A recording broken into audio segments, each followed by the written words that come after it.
Merci d'être sur la télévision Labari pour suivre le journal de ce jour, mercredi 21 octobre 2020. Mesdames, Messieurs, bonsoir et bienvenue à tous. À moins de 2 mois des premiers scrutins au Niger sous fond de contestation, notamment dans le camp de l'opposition politique qui maintient toujours son boycott du processus électoral, un comité de sages a été mis en place sur l'initiative de la Commission nationale des droits humains, CNDH. Ce comité qui est composé de plusieurs sensibilités est-il vraiment la bienvenue? Analyse du politologue Dr Soleil Aji. C'est un comité effectivement qui est censé régler les différents entre les partis en lice, majorité, opposition, politique en particulier.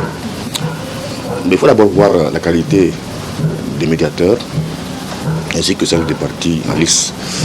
S'agissant des médiateurs de ce comité, en fait, il s'agit quand même de personnalités politiques, personnalités morales très reconnues, qui ont quand même une certaine expérience de la vie politique, nationale, économique dans le pays, donc qui sont reconnus, qui sont qualifiés, qui sont au-dessus des partis politiques et donc qui sont tout à fait compétentes pour pouvoir effectivement chercher à rapprocher les deux bords. Ce sont des personnalités religieuses, on a vu, ce sont notamment les commissaires des droits humains, bon, quand même des personnalités sans aucun doute sur leur politisme notamment. S'agissant des cibles, nous avons bien sûr l'opposition politique. Là, bien entendu, c'est un peu hétéroclite, c'est un peu disparate. Néanmoins, il y a quand même des structures de toute cette opposition politique qui est tout à fait organisée, donc qui peut recevoir, qui peut accepter tout à fait, donc de parler au nom de tout le monde. Donc je crois que là-dessus, il n'y a aucun problème. Les partis politiques, tous confondus avec l'opposition politique, sont tout à fait sur le même diapason. S'agissant maintenant de l'autre côté, donc de la majorité, c'est là où peut-être qu'il y a un problème. Là, il s'agit notamment de la primature, de la CENI notamment, qui sont en fait des structures qui n'ont pas forcément la qualité pour pouvoir recevoir, n'est-ce pas, les propositions et entériner, décider donc de la suite du processus électoral. Ce sont des structures qui ne sont pas forcément indépendantes, qui n'ont pas tout à fait la qualité pour pouvoir dénouer un problème. Du fait que la primature ou le Premier ministre en tant que tel doit rendre compte à un niveau hiérarchique supérieur pour la décision. C'est-à-dire que ça peut être soit le président de la République qui va décider, lui il ne fait que recevoir, soit alors le comité exécutif du parti dominant, donc le SEM du PNDS. Ce sont les deux pôles de décision politique donc à ce niveau-là. Le Premier ministre n'a pas une voix délibérative pour pouvoir vraiment trancher, pour pouvoir chercher à s'imposer. Et donc c'est juste un relais donc, pour les centres de décision les plus importants. Et en ce sens, donc, il ne peut que transmettre ce que la commission, le comité va lui dire en tant que tel. Il n'est pas en mesure de pouvoir lui-même, il n'est pas chef du parti politique pour pouvoir s'imposer au sein du PNDS.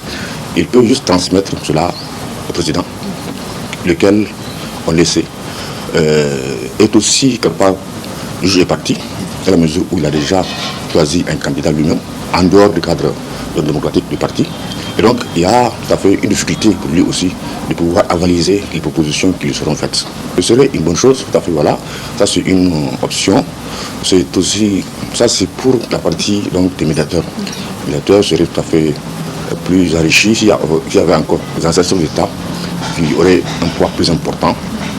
Mais même là, bon, si on les associe, est-ce que, de l'autre côté, parce que c'est surtout la décision politique qui importe. Est-ce que la majorité politique est pas fait après pour pouvoir admettre, accepter les propositions donc de paix, de contrôle des passions donc, qui lui seraient faites par le comité en tant que tel. Donc il y a difficulté, surtout que chez nous, comme ailleurs, nul le prophète en son pays. C'est-à-dire que les personnalités choisies, moralement reconnues, ne sont pas forcément très qualifiés, très autorisés, aussi pour pouvoir faire entendre raison aux autorités politiques. C'était là donc l'analyse du politologue Dr Souley Agi sur le comité de sages qui a été mis en place en prélude aux instances électorales à venir au Niger. L'école supérieure du commerce et de l'administration des entreprises SKE de Niamey abrite l'examen du diplôme supérieur de comptabilité et de gestion conduisant à l'expertise comptable français. 8 pays de l'Afrique de l'Ouest et du Centre prennent part à cet examen qui honore les SKE, mais aussi le Niger. Précision, Adamou Soumana et Abokar Souley. Ils sont une trentaine de candidats de 8 pays de l'Afrique de l'Ouest et du Centre à se retrouver par la présente pour l'examen en vue de l'obtention du diplôme supérieur de comptabilité et de gestion. Un diplôme du 3e cycle dont l'acquisition donne droit au stage conduisant au diplôme d'expertise français en la matière, pour lequel l'SKE est la première grande école privée du Niger à être choisie comme centre régional. Il y a des candidats qui sont venus du Cameroun, qui sont venus de Mauritanie, qui sont venus du Mali, qui sont venus du Sénégal, du Burkina Faso, du Bénin et bien sûr les candidats nigériens. C'est dire l'importance que l'SKE a, l'excellence de cette école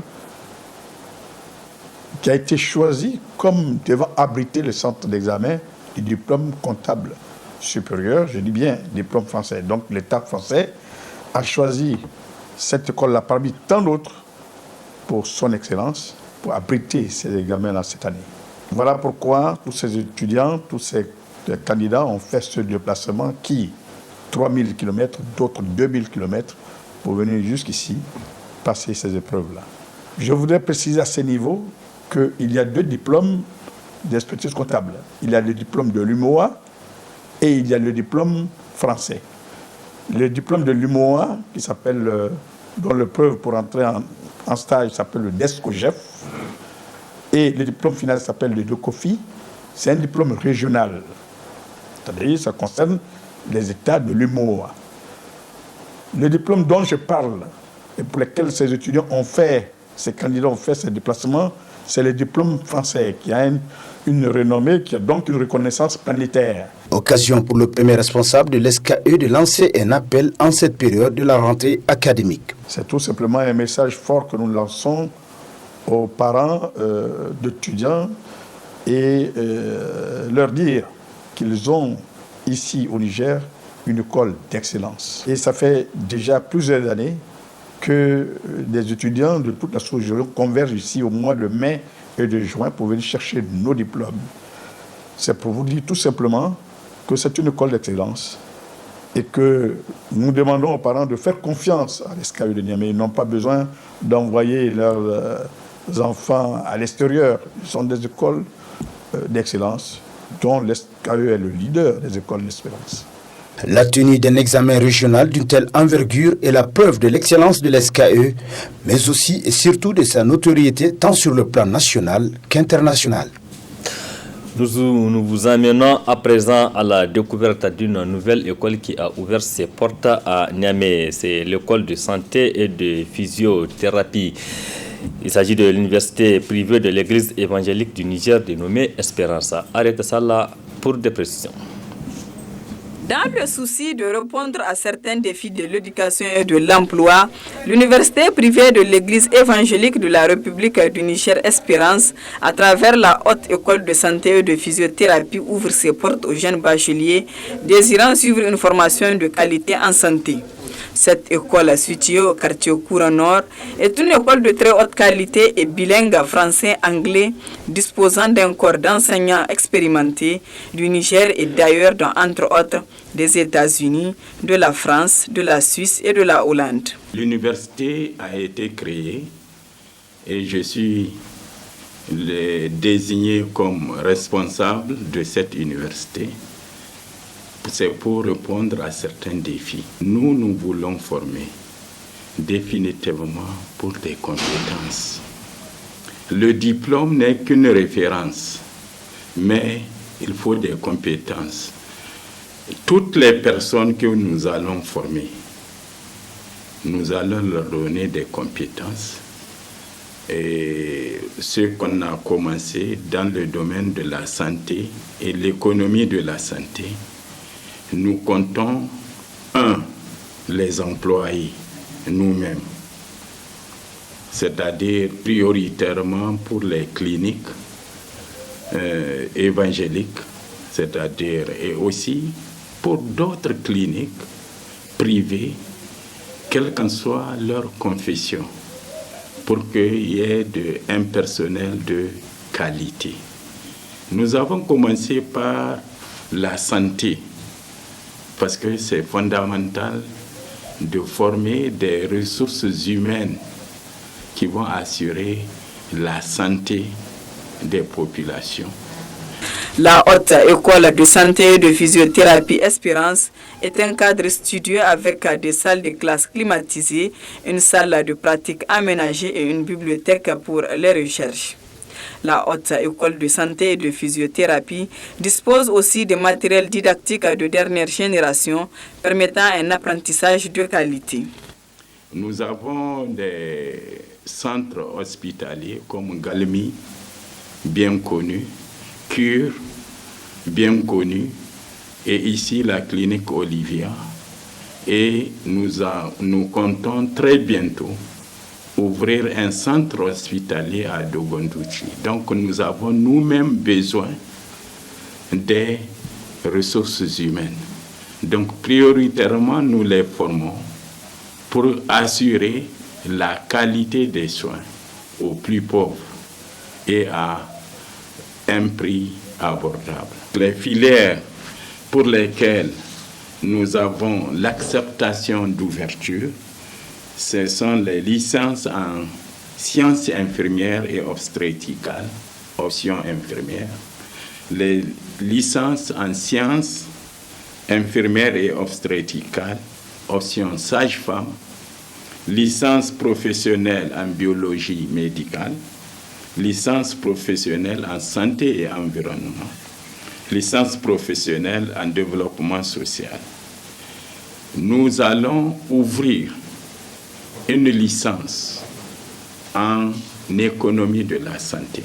Djamima Alheri et Florence Deborah, étudiantes en soins infirmiers licence 2, justifient leur choix de la Haute École de santé et de physiothérapie. Pour moi, j'apprécie cette école puisque on arrive à avoir des formations adéquates et j'apprécie le truc.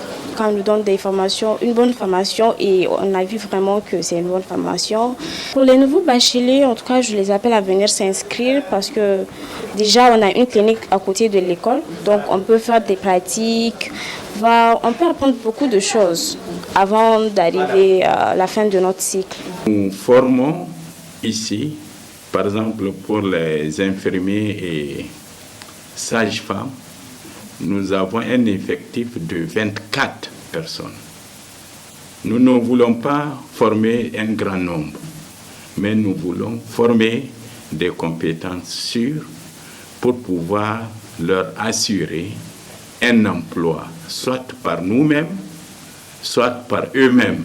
Notre formation répond aux normes de l'OAS. Et pour cela, pour tenir compte de la mondialisation, toutes nos formations sont bilingues. À la Haute École de santé et de physiothérapie Espérance, les places sont limitées et les frais de scolarité sont étudiés avec un assouplissement pour le paiement. Les prix pour les licences, on a fixé la formation à 350 000. 350 000 pour pouvoir bénéficier de ces formations. Donc, les prix pour les masters, c'est 550 000.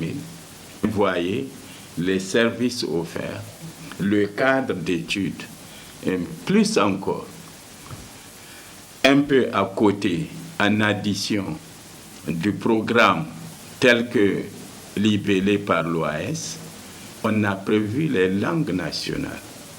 Parce qu'on se dit, un infirmier ou une sage-femme doit nécessairement parler une de ces langues ou moins deux de ces langues pour mieux servir les patients, pour mieux les écouter. La rentrée académique à la Haute École de Santé et de Physiothérapie est fixée au 2 novembre 2020. Ainsi, pour un bon apprentissage, la Haute École de Santé et de Physiothérapie est implantée au sein de la clinique Olivia, une clinique disposant de plusieurs spécialités pour la prise en charge des patients, ce qui permettrait aux étudiants d'effectuer leur stage convenablement. Ceux qui vont venir, on leur fait la promesse qu'on va les utiliser ou bien les faire utiliser par d'autres, ou bien même eux-mêmes. On va créer les conditions pour qu'ils ouvrent leur petite case de santé ou être reliés à une de nos structures de santé dont on compte promouvoir. Le comité d'orientation de la mise en œuvre du mécanisme de réponse immédiate à Emery a tenu ses travaux cet après-midi à la primature. C'était sous la présidence du ministre de l'Action humanitaire et de la gestion des catastrophes, Lawan Magaji. Il y avait également des partenaires techniques et financiers, nous rapportent Ismaël Moumouni et Ibrahim Abdou. Les dégâts arrestés cette année dus aux fortes précipitations a conduit le gouvernement à déclencher le mécanisme de réponse immédiate MRI. La gestion de ces inondations par les autorités est soutenue par la Banque mondiale à travers une enveloppe de près de 22 milliards de francs CFA. Appui qui n'a pas laissé indifférent le comité d'orientation de la mise en œuvre du MRI. Cette première rencontre de notre comité aura le mérite d'examiner les activités planifiées pour leur mise en œuvre dans le cadre d'un chronogramme réaliste et réalisable étalé sur un maximum de 12 mois. En effet, le chronogramme doit tenir compte des trois grandes composantes du MRI. Il s'agit des appuis à apporter dans l'immédiat aux personnes sinistrées dans les 8 régions de notre pays pour un montant d'environ 3,254 milliards de francs CFA.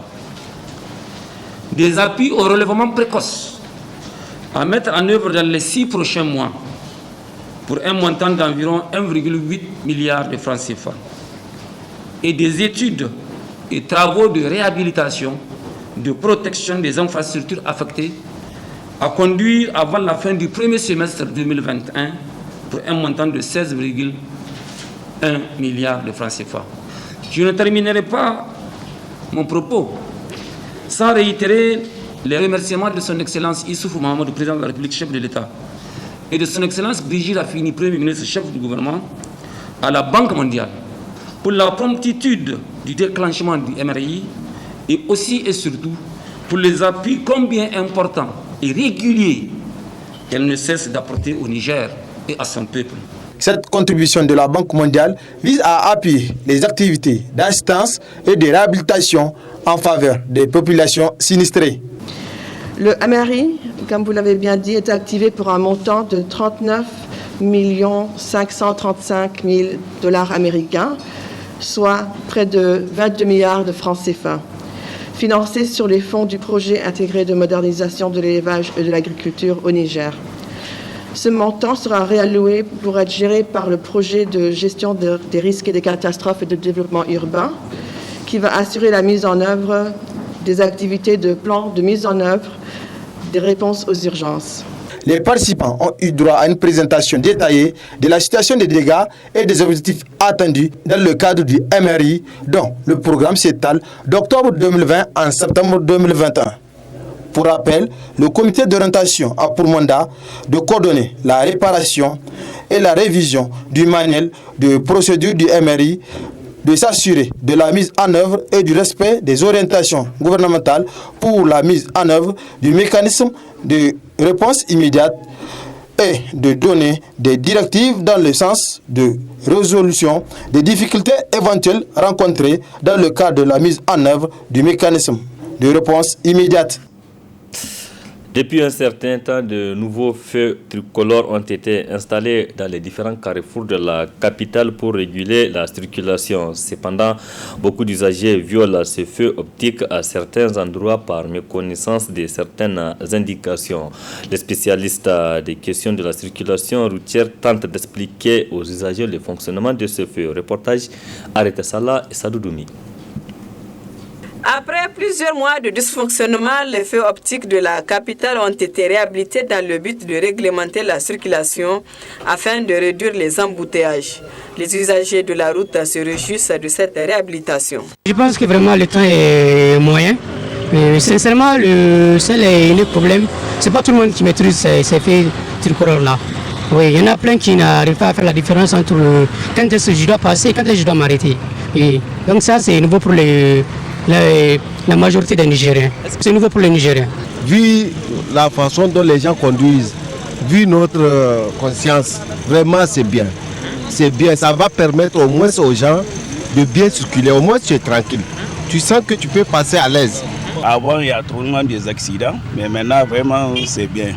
Les autres pays même c'est comme ça, normalement, mais il y a beaucoup de gens qui ne comprennent pas, qui viennent pour s'arrêter, alors qu'ils vont virer. Il y a la flèche qui te montre que tu dois virer. Mais les gens ne comprennent pas, il faut sensibiliser les gens sur ça.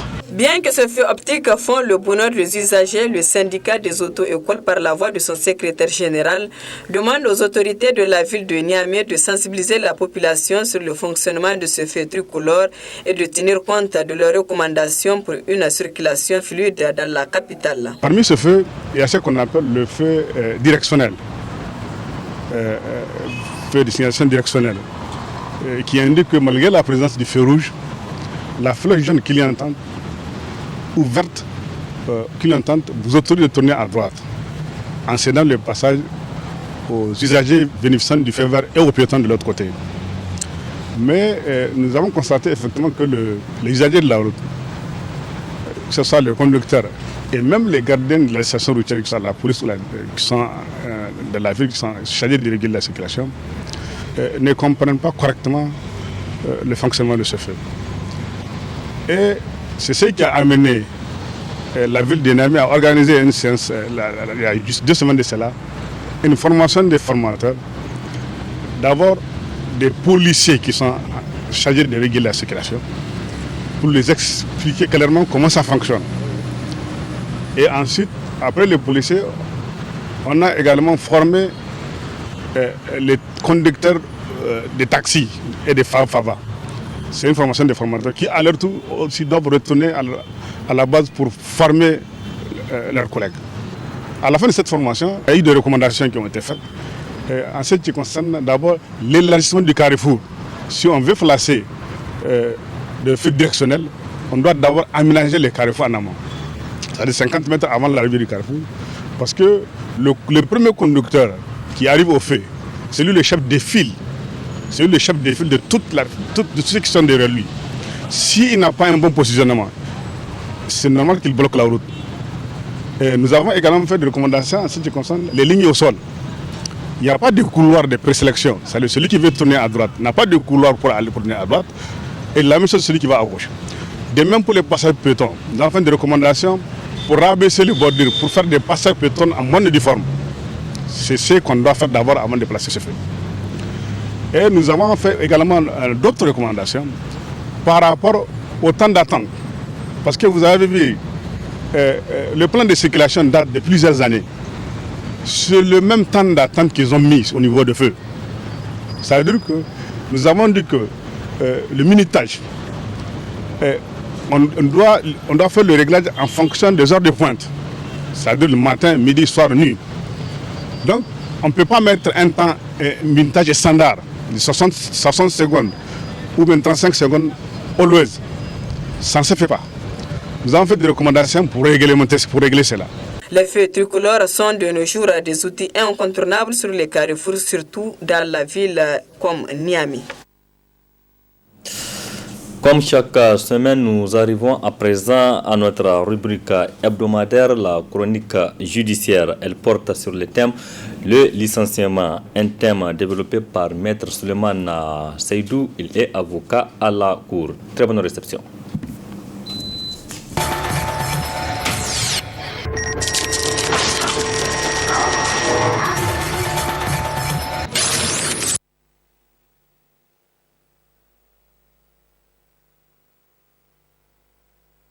Le licenciement est une notion propre au droit du travail. Lorsque vous êtes en relation de travail avec un employeur, il se pourrait qu'en raison d'un certain nombre de faits ou de situations, que cet employeur puisse être amené à arrêter la relation contractuelle qui vous lie à sa personne. Donc le licenciement, c'est un mécanisme de rupture du contrat de travail à durée indéterminée à l'initiative de l'employeur. Quand on parle de licenciement, c'est intimement attaché à un contrat de travail à durée indéterminée. Et le licenciement ne peut provenir que naturellement de l'employeur, puisque vous, en tant qu'employé, vous ne pouvez pas licencier votre employeur. Alors le licenciement est encadré par le Code du travail nigérien ainsi que par la Convention collective interprofessionnelle.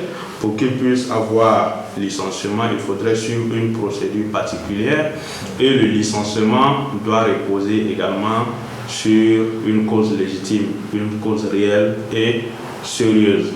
S'agissant spécifiquement de la procédure de licenciement, il y a ce qu'on appelle le principe du contradictoire ou les droits de la défense. Lorsque l'employeur entend licencier un salarié, il doit nécessairement lui accorder la possibilité de pouvoir s'expliquer sur les faits qui lui sont reprochés. Si vous reprochez à votre employé un fait bien précis, avant que vous ne puissiez prendre une décision de licenciement, vous devez appeler votre employé, lui faire une demande d'explication pour qu'il puisse répondre à cette demande d'explication. La demande d'explication permet de satisfaire à cette exigence-là du contradictoire, du respect des droits de l'employé, d'autant plus que ça lui permettra de s'expliquer sur les raisons ou sur les faits pour lesquels la demande d'explication lui a été tendue. Donc c'est extrêmement important parce que vous ne pouvez pas licencier quelqu'un sans qu'il ne sache la raison pour laquelle il a été licencié. C'est pour ça que la loi fait obligation au préalable de permettre à la personne de s'expliquer sur les faits qui lui sont reprochés à travers une demande d'explication à laquelle il doit pouvoir répondre en apportant les éléments de réponse par rapport aux questions qui lui sont posées. Donc à la suite de la demande d'explication et de la réponse qui est apportée par l'employé, l'employeur peut décider de faire table rase de la situation, peut-être parce qu'il a été convaincu par les explications qui ont été données par l'employeur, et dans l'autre hypothèse, au cas où il n'est pas satisfait, au cas où il estime que les réponses qui ont été apportées à la demande d'explication ne sont pas suffisantes, cette fois-ci il peut entrer dans cette perspective qui consiste à licencier le salarié. Et même dans ce cas, il faudrait nécessairement qu'il puisse, dans le cas du licenciement, faire une lettre de licenciement en bonne et due forme.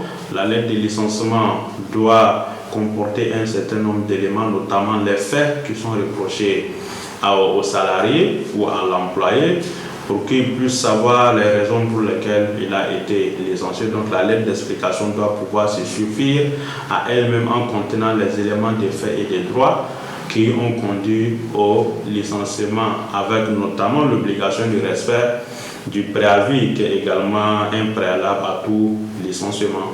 Donc il faudrait que ces trois aspects puissent être respectés par l'employeur. Lorsque ces trois conditions sont remplies, on dira que d'un point de vue de la forme, le licenciement, il est régulé en la forme. Mais lorsque vous ne respectez pas la procédure, déjà, votre licenciement, d'un point de vue de la forme, il est irrégulier. Donc ça, c'est l'aspect purement formel en ce qui concerne la forme. Mais au fond, également, il faudrait que vous ayez des éléments que vous reprochez à l'employé. Il faudrait qu'il y ait ce que nous appelons un motif légitime. Il faudrait qu'il y ait une cause qui sous-tend le licenciement. Si cette cause-là doit exister, elle doit être réelle et elle doit être sérieuse.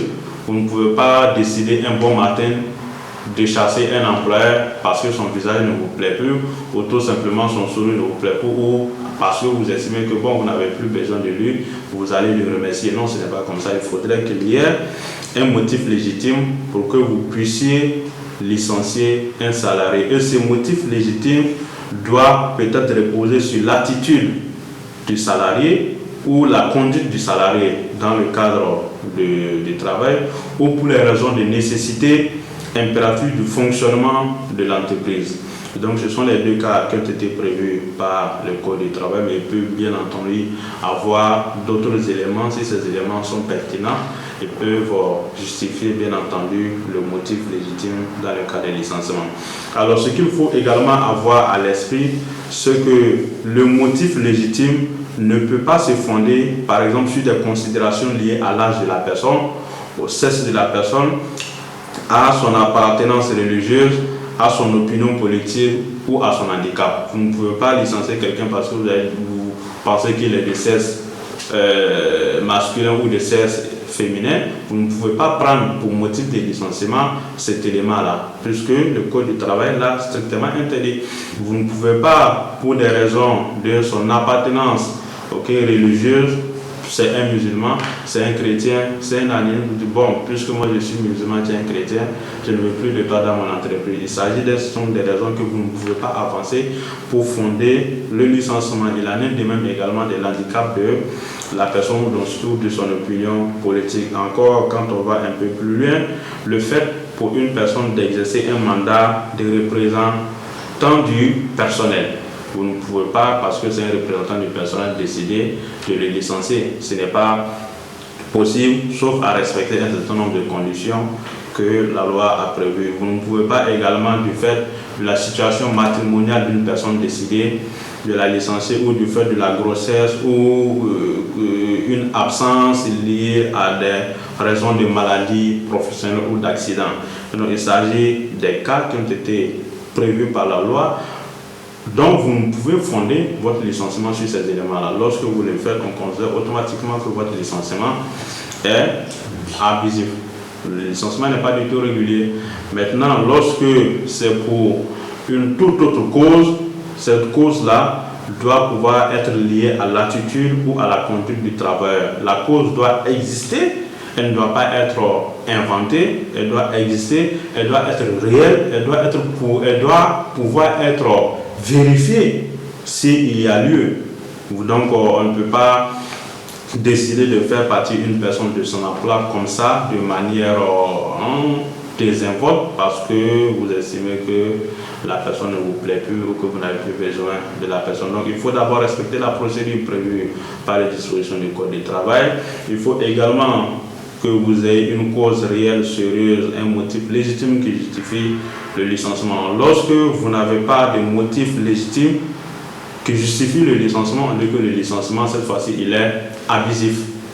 Lorsque la procédure n'est pas respectée, le licenciement est irrégulier. Un licenciement peut être irrégulier, mais au fond, le motif peut exister. Mais peut-être sur la procédure n'a pas été respectée. Donc c'est un licenciement irrégulier où la procédure peut être respectée, mais au fond, il n'y a pas de motif légitime. En ce moment, le licenciement est abusif. Tout comme le licenciement, il peut être à la fois irrégulier, parce que la procédure n'a pas été respectée, et également abusif, parce que le motif également réel n'existe pas du tout. Donc lorsque le licenciement est abusif, vous pouvez naturellement, si vous estimez que c'est abusif, saisir les juridictions compétentes, soit aller à l'inspection de travail premièrement ou saisir le tribunal de travail qui se trouve à Niamey au niveau du tribunal de grande instance, au niveau des TGI. Il y a également le tribunal de travail que vous pouvez saisir ou l'inspection de travail au niveau de l'intérieur du pays. Et donc lorsque la juridiction constate que le licenciement est abusif, vous avez droit à ce qu'on vous paye ce qu'on appelle les droits légaux. Il y a l'indemnité de licenciement qu'on doit vous payer, il y a l'indemnité des préavis, l'indemnité de congé non pris, ainsi de suite, qui doivent pouvoir être reversés aux salariés, et également des dommages et intérêts lorsque le licenciement est surtout abusif. Lorsque le licenciement est abusif, la juridiction peut prononcer également une condamnation à payer des dommages et intérêts au profit du salarié. Et ce qui est également important à retenir, c'est que les droits légaux et autres ne sont pas dus lorsque le licenciement repose sur ce qu'on appelle une faute lourde. la faute lourde exclut le paiement de ces éléments que je viens d'énoncer tout à l'heure, sous le contrôle bien entendu et sous l'appréciation de la juridiction compétente. La faute lourde, c'est celle-là qui est caractérisée par une intention de nuire à l'employeur. C'est une faute suffisamment grave lorsqu'on retient cet élément contre vous dans le cadre du licenciement. Vous ne bénéficiez pas, bien entendu, des éléments que je viens de citer, sauf si la juridiction compétente qui est saisie de la question, en appréciant les éléments, la juridiction peut estimer que ça, ce n'est pas une faute lourde. Et si la juridiction va dans la perspective de dire que ce n'est pas une faute lourde, le licenciement sera bien entendu abusif. En ce moment, vous aurez droit aux droits légaux ainsi qu'éventuellement à des dommages et intérêts. Maintenant, ce qu'il faut retenir par rapport à tout ce que je viens de dire, c'est que cela doit pouvoir être distingué d'une procédure de licenciement particulière également qui est prévue, notamment le licenciement pour motif économique que nous allons examiner certainement dans les numéros à venir.